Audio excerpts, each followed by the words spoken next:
আমাদের দেশের গ্রাম অঞ্চলে এখন গড়ে 12 থেকে 18 ঘন্টা পর্যন্ত বিদ্যুৎ পাওয়া যাচ্ছে না। দ্রব্যমূল্যের ঊর্ধ্বগতিতে সাধারণ মানুষের দিন খুব কষ্টে কাটছে। তেলের জন্য যেই লাইন প্রতিদিন দেখতে পাই, মানুষ অত্যন্ত কষ্টে জীবনযাপন করছেন। সেই সময়ে সরকার আমাদেরকে বলতে চায় জ্বালানির পর্যাপ্ত মজুদ রয়েছে। সরকারকে কঠিন ভাষায় কথা বললে তো কালকে আবার বাসায় হামলা করবে।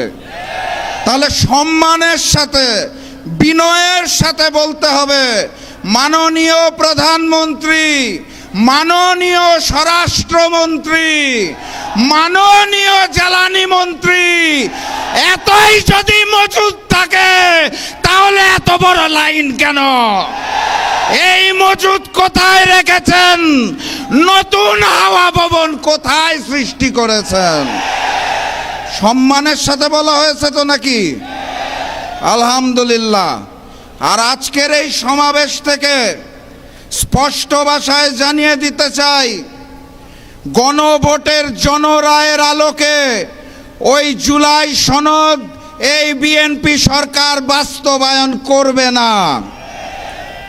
অতএব তাদেরকে বাস্তবায়ন করাতে হবে। আর আমাকে যারা প্রতিদিন প্রতিনিয়ত হত্যার হুমকি দিচ্ছেন তাদেরকে স্পষ্ট ভাষায় জানিয়ে দিতে চাই, বাংলাদেশের মানুষের সাথে বেইমানি করে, দিল্লির সামনে মাথা নত করে আপনাদের মতো প্রতিদিন ধুকে ধুকে মরব না। আল্লাহ নির্ধারিত সময়ে মৃত্যুবরণ করব, তার আগে পর্যন্ত ইনসাফের জন্য লড়ব ইনশাআল্লাহ। সবাই লড়াইয়ে প্রস্তুত আছেন? আগামীর লড়াইয়ের প্রস্তুতি আছে?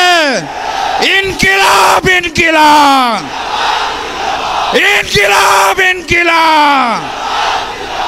দেখা হবে বিজয়ে। বিজয়ের পথে যাত্রা শুরু, জীবন অথবা মৃত্যু। আসসালামু আলাইকুম।